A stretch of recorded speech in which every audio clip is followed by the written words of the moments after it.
नमस्कार, आप देख रहे हैं द हिंद 24 न्यूज और मैं हूं आपके साथ साक्षी। आइए नजर डालते हैं आज की बड़ी खबरों की ओर। अखिल गुजरात विद्युत कामदार संघ द्वारा सूरत जिला कलेक्टर को एक आवेदन पत्र देकर प्रतिनिधित्व किया गया। गुजरात राज्य के एक व्यक्ति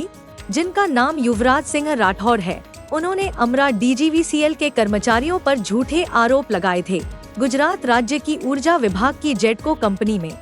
प्लांट अटेंडेंट ग्रेड 1 स्तर की भर्ती प्रक्रिया हुई थी, जिसमें जेटको के तत्कालीन इंचार्ज, जनरल मैनेजर तथा अन्य अधिकारियों के साथ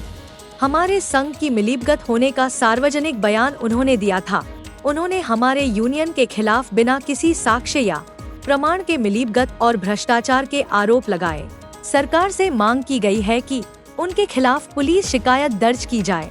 इसी मांग के साथ आज हमारे द्वारा कलेक्टर को आवेदन पत्र देकर प्रतिनिधित्व किया गया है।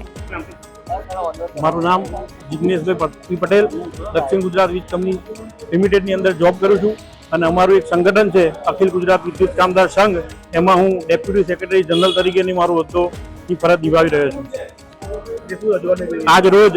ગત તારીખ 6/8/2025 ના રોજ પ્રેસ કોન્ફરન્સ અને મીડિયા માધ્યમ એક અજાણ્યા શખ્સ જેનું નામ યુવરાજ સિંહ જાડેજા છે, એને અમારા સંગઠન વિરુદ્ધ અને જેટકોના જે PO1 ની ભરતી કરવામાં આવેલી છે એમાં તાત્કાલિક GMHR અને અખિલ ગુજરાત વિદ્યુત કામદાર સંઘના હોદ્દેદારો વિરુદ્ધ જે પાયા વિહોળી અને તથ્ય વિરોધની સાબુતી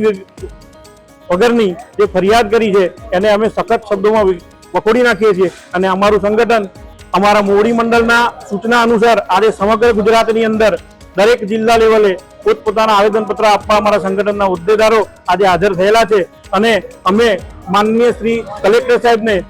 આવેદન રૂપી એક રજૂઆત કરવા માંગીએ છીએ કે આવા ગુજરાતની અંદર જે શખ્સો જે ખોટી રીતે સરકારને અને સરકારના સંગઠનોને વચ્ચે જે વિખવાદ ઉભો કરે છે અને એમની તથ્ય વિરોધી જે રજૂઆતો છે અને ખાલી ખોટા પ્રેસ કોન્ફરન્સની અંદર આ સમગ્ર મામલાને ચગાવે છે, એમના વિરુદ્ધ યોગ્ય તપાસ કરી અને એક્શન લે એવી અમારી આજે સમગ્ર ગુજરાતના કર્મચારીઓની, સમગ્ર ભારત દેશની અંદર ગુજરાતના તમામ જિલ્લા કલેક્ટરોની અંદર આવેદનપત્ર આપીને ગાંધી ચિંધ્યા માર્ગે અમે અમારી રજૂઆત કરવા માટે જઈ રહેલા છીએ। देखते रहिए द हिंद 24 न्यूज।